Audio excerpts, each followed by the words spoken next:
Ah, yes, that's definitely how physics work. Don't healing tech. Oh, you guys suck. Oh, come, you little chaw. Forgot to even put that guy there. Shit, this punk for looking at me.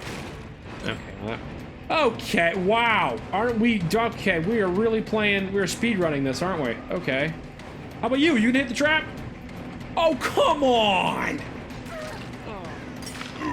Crap!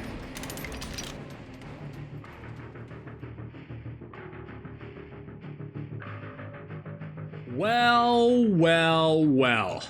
Welcome one and all to my I don't like Trapper very much video. This video is gonna be pretty simple. I'm gonna give you my 3 biggest reasons why I don't like Trapper very much. And before we dive into it, I'm just gonna preface this video by saying this is not a Trapper hate video. This is not against the people who play Trapper at all. I have nothing against you. If anything, I actually envy your sheer willpower and determination, but I will not be kind to Trapper in this video because I got a lot of things I wanna say. And hopefully I can wrap this up in under 10 minutes. So without further ado, let's dive right into it. Reason number 1, why I hate the Trapper. His gameplay sucks. And since that's not a very good answer, I'm going to be a little bit more specific. I am specifically referring to his early game. For those who have never been in the wonderful and glorious position of the Trapper early game experience, let me lay it out for you. You have 2 choices. Choice A, you can spend 20 to 40-ish seconds setting up traps and positioning yourself for a good game. The problem with this strategy is you usually end up losing 1, maybe 2 generators depending on the skill of the enemy team. Right out the gate. Sounds like a pretty terrible option. Well, let me introduce you to option B. Getting in the chase right away instead of placing traps in the early game like a coward. You instead decide to just commit the chase right out the rip, and you don't have to worry about those stupid traps. I mean, you can just do that as you go. Now, the problem with this strategy is, generally speaking, when you place a trap right in front of a survivor, they are not going to step into it. So it turns a power that, let's face it, it's already really bad, and it makes that power absolutely useless because, as I already said, survivors, generally speaking, don't step in traps that they watched you place 2 feet in front of them. So while in the early game you might do better with this strategy, you're gonna have absolutely 0 mid-game or end-game pressure because all your traps are gonna be disarmed, ignored, or you're just never gonna have an opportunity to place them to begin with. So to summarize here, my problem with Trapper, or my first major reason why I hate Trapper, is his early game, he has 2 choices. And both choices suck. So you just gotta pick a poison and swallow it. And man, both the poisons are very, very bitter.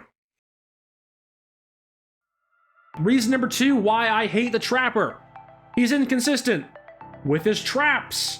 And when I say Trapper's power is inconsistent, I don't mean the traps themselves are inconsistent. I mean, yes, there are definitely some scenarios where the hitboxes of the traps are a little weird, but by and large, that's not really my problem with Trapper's traps. My actual problem is you getting trap value, or how you're supposed to get trap value. To break this down, I'm going to analyze the 4 things that determine how effective a trap is in the average game of Dead by Daylight. First thing you have to consider when talking about Trapper's traps is you have to determine which map you're on, which is something you have absolutely no control over. Second thing that determines how good a trap is: how good are the survivors you're facing? Are they absolute bots with 4 functional IQ points, or are they lore accurate Leon? And this is going to also radically determine how good your traps are going to be. Third thing that determines how good a trap is where you are on the map when a trap gets triggered. To clarify this point, I'm basically saying that if you trap someone, you need to be close to that someone. And if, say, you're across the map and someone triggers a trap, chances are you're not going to be able to capitalize on that trap at all whatsoever. And this is also entirely based off of luck, which you have no control over. I think you're starting to see a common theme here with why I don't like Trapper's traps. The last factor that determines how good a trap is how well or how well hidden the trap is placed. For example, if your trap is on a popular vault spot or on a good piece of grass, there's a high probability of that trap working.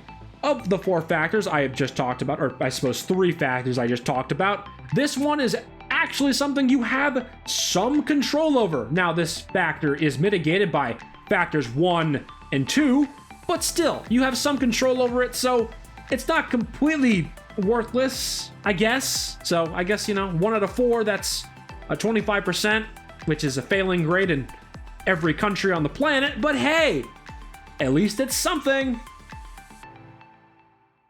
Third and final reason why I hate Trapper is the fact that you get absolutely 0 reward for mastering the Trapper. Unlike literally every single kill in the game, the skill expression of a Trapper just boils down to how good are you in chase, herder. So you spend all this time playing a killer that is objectively really hard to play, and all you get out of it is more pain, more suffering, and higher elo lobbies. And you have absolutely no cool skills to show off. I mean, yes, if you're a Trapper main, you're probably really good in chase, but you have absolutely no cool power skills to show off. And just to really emphasize this point, imagine what it's like watching a, P100 Blight, a P100 Nurse, a P100 Deathslinger. Those games always look absolutely nuts to me, and I cannot imagine the level of satisfaction you get from playing a killer that much and mastering them to that level, to that extent. It looks awesome. It looks crazy. And like I said, I can only imagine how satisfying that must feel. Now look at Trapper. The only way you can tell the difference between a P100 Trapper and a P1 Trapper is how good they are in chase. And just general game sense, I suppose, which is just really sad, actually. And just to really add a little bit of salt in the wound for, all the P100 Trappers out there, for those who have grinded their hearts out to truly master this killer, what do they get out of it? Chase skills. They just get chase skills. You wanna know how else you can get chase skills? By playing literally anyone else. It's worthless. It is absolutely worthless. You could put those 10 hours, 100 hours, 1,000 hours on any other killer, and you would get more out of it. And that, to me, I think is the biggest kick in the shins imaginable. And that, ladies and gentlemen, are 3 reasons why I think Trapper is dumb and stupid and should have gotten reworked years ago. I hope you guys have been enjoying the video. If you did, hit the like button, subscribe, do the YouTuber things, and one more thing before I close out. This is not meant to be a hate video towards Trapper mains or the people who play Trapper, because honestly, the people who play Trapper, I envy their willpower and determination, but wow, Trapper, you're really bad. Do better. So, on that note, stay strong, stay clear. Spitfire out.